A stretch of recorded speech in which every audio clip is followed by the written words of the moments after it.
Бөлектен шығардық, бөлек шығарғанда ол үй бос тұр.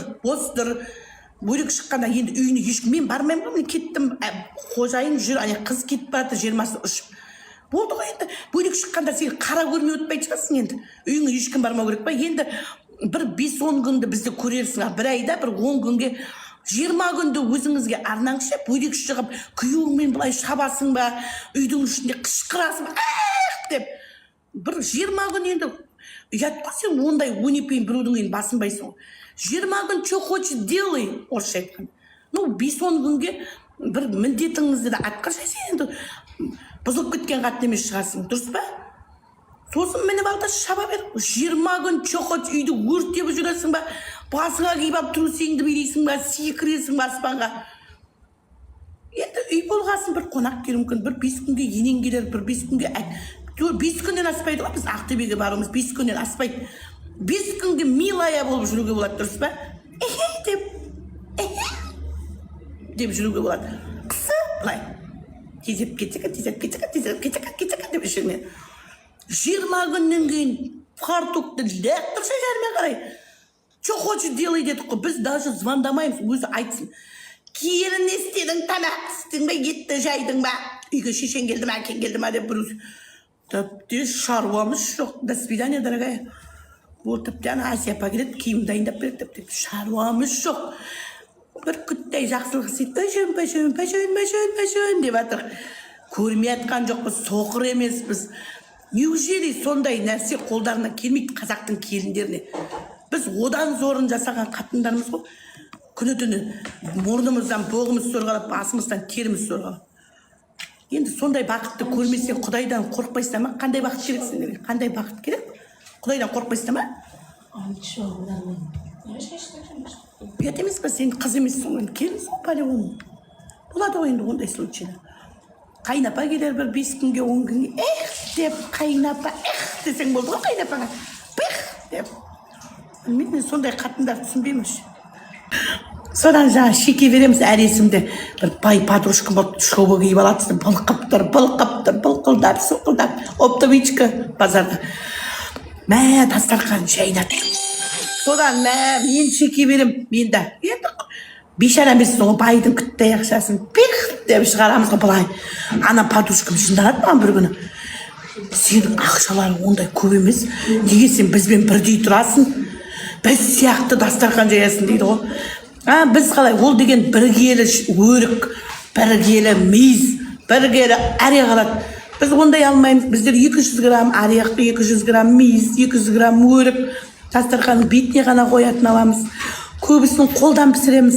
Ол бейтет, повар жалдайды. Бәрін өзіміз пісіріп, қонақ шақырамыз. Қожайын, бүкіл тума жақсы көреді. Қожайын бай екен ғой деп, қайдан білсін? Кішкентай ақшаға береке кіргізіп, өзіміз ішпей бала шағамыздың аузынан жырып, ата енемізге апарып береміз ғой ішіп бүйтіп. Үйіміз бөлек, күйіміз бөлек отырып. Қолында келіндер тек пенсиясын жақсырады. Пенсия алатын кезде, пенсияны бүйтеді, бір, гита-зитаны шешесек тұр деп отырады.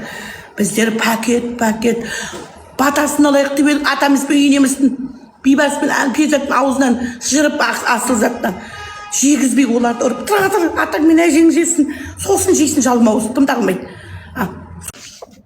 Ояну керек қой халықта. Халық сауатты болу керек. Сіздер сонда өмірді дым ауыр ашымайсыз ба, өздеріңіз жандары? Білім жоқ қой, білім жоқ, дұрыс. Ана гранттың бәрі сатылып жатыр. Қазақстан қайқа кетіп жатыр. Енді құрылтайға сеніп отырды, құрылтайға бірде-бір жанашыр жігіт кірген жоқ мен. Қалай біз шыдап отырамыз? Құрылтайдың бытышын шығару керек қой, керек емес мына құрылтай. Вообще искаспайды етің ештеңе. Бомба тастайтын құрылтай болып тұр ғой. Қайда Ринаттар қайда ең болмаса, ертең бізді айтады ғой. Ана бауыр қайда кешегі дым жақсы шындықты айтып отыр депутаттар. Бізді құлақтан теуіп құрылтайға бейін жан жаққа тартып, әр партия өтірік құлақтан теуіп халықты тонақысы келіп өтіп барады. Оның бәрі дұрыс нәрсе емес.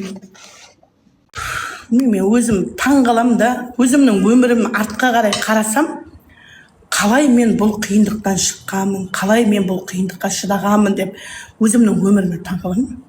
Ойба, дамыл жоқ еді, таң атады, кеш батады, үйде жоқшылық, оныға проблема жоқшылықты шешуге тура келеді. Үйіңе қонақ келеді ғой, үйіңде ет, Құдайдың етін шіліктеп аламыз. Бір жілік ет аламыз, бір жілік. Мә, соны жемейміз ғой. Үйде күшті қыз білдіртпей неше түрлі тамақ пісіремін, ал Құдай-ай, бір әкарачкан 3 түрлі тамақ пісіремін. Мынандай әкарачкіден.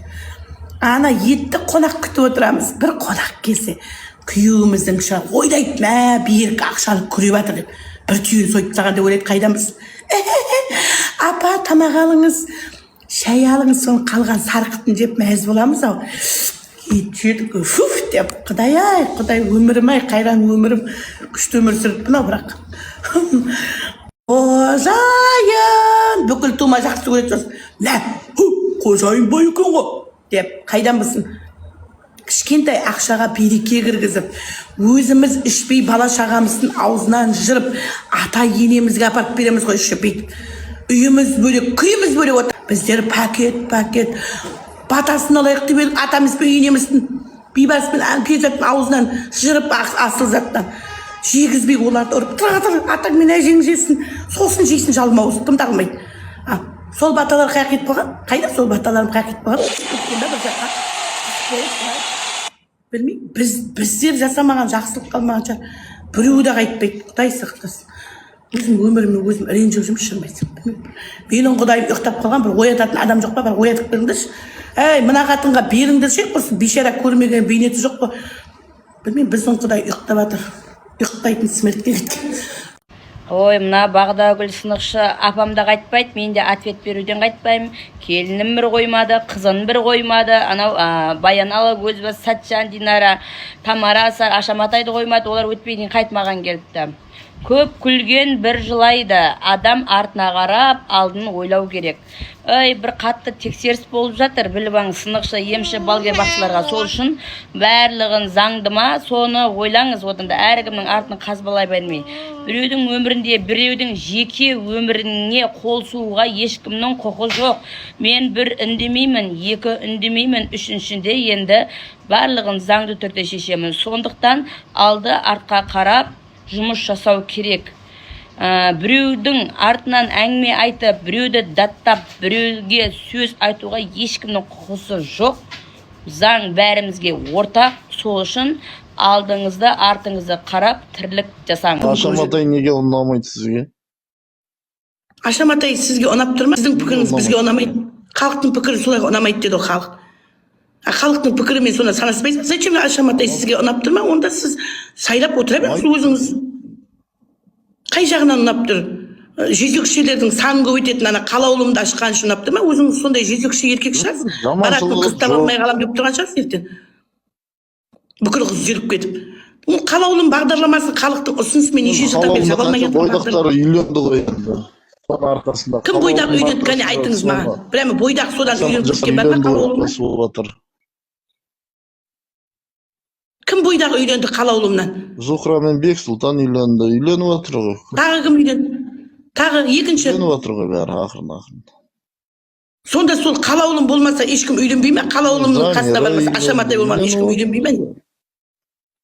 Сонда сол үйленген үшін біз қалаулымды сайлауымыз керек па сол жерге? Үйленбейді ау. Мынау күшті проблема шешетін адам сайлаған екенсің онда. Қалаулымға барасың, қалаулым сиқырлайды, дуалайды, сосын Ашаматай үйленіп кетеді екенсің. Халық үйленбесе қазақта жақсы, Қазақстанның жағдайы жоқ қайқын үйленеді ол. Қарабасын баға алмай жүрген еркек сол Ашаматайдың айтқаны үйленіп, ол жерге барған торымыздар шығар өздері сияқты бір. Ол нағыз Қазақстанда қазір жанұяның бұзылуы біріншіден жоқшылықтан. Ең бірінші жағдай жоқшылықтан болып жатыр. Мына түрі чуть-чуть сампоға ұқсайтын, Рональдоның қатыны сияқты Мессиді жамандай беретін, и просто бомар далбасаны шыбыды шоу дегенді жүргізетін көтібоққа обращение шыбасыкки ирайну. Анау кір-кір сасқұланың тыңдай, Армани, Пармани, Сармай десе шыбасыкки ирайну. Сен на каком основании осы ана Мессиға тисе бересіне? Тикток видеоңда шыбасыкки ирайну. Не істеп қойды саған Месси шыбасыкки ирайну. Месси сен осы дүниеде бар екенді білмейді о шыбасыкки ирайну. Сені сол Месси арқылы вообще по идее танып отырмыз о шыбасыкки ирайну. Не деген көре алмаушылық сенде шыбасыкки ирайну. Жоқ, серьезно, өзің реалдың фансың шыбасыкки ирайну. Дұрыс па, әлде бұрыс па шыбасыкки ирайну. Отырып алып, то анан жамандайсың, то мынаған балет етесің, то анаған балет етесің. Непонятно, блядь. кімнің вообще сен жанкүйерсің шибасы ирайын эме бір тұрақты бір командаң бар ма шибасы ирайын эме Рональдо Криштиану Роналдо кетті ғой болды сонымен бірге сипасен болса шибасы ирайын не азап шибасы ирайын эме Испанияны жамандап алып а потом ең соңында в конце Испания чемпионат мира ағаннан кейін сол Испания көтіне кіріп жатсың әсіресе мына Ламин Ямальдың шибасы ирайын иә түсінемін енді Аргентина Месси өте лас өте грязно ойнады неправильно ойнады шибасы ирайын соны да Мессиді мойындау керек бауырым шибасы ирайын Месси действительно тұлға тарих оны өзі мойындап тұр шибасы ирайын сен мойындамағанда шибасы ирайын елдің намысын қорғау өте оңай емес шибасы ирайын настоящий реалдың фандары даже Мессиді жамандамайды ғой шибасы ирайын біле білсең так что осы мына Мессиді соңғы рет көргеніне рахмет айт шибасы ирайын ләззат ал шибасы ирайын или че айналып тұрып бетіңе бір осыраймын ана аргентинский национальный тағаммен асада деген шибасы ирайын түсіндің бе шибасы ирайын қырта берме әр нәрсені айтып салып тиктокқа инстаграмға шибасы ирайын жаңа осы жерде кондиционерді қосып тұр әбет бердім ойбай шалым баптарым шай ішін деп зато вот так маған Аллах несібе береді сол кісі арқылы кіреді қазақшасы сол бүкіл қатын бай береді Қазақстан байларды сыйласа Қазақстан тіпті әлі бермей кетеді деді осы уақытта бүкіл қатын былай қарап жүрсін сосын Қазақстанда береке болмайды ғой береке болмайды ғой қатын бұзылғасын не болсын қатын бұзылса ел бұзылады ел бай жоқ қатынға жын білесіз неғып жүрсің түнде қорықпайсың ба ұйықтағанда сен қатындар қасқа жеп қойма сендер рақаттанып жатпайсың бір байды құшақтап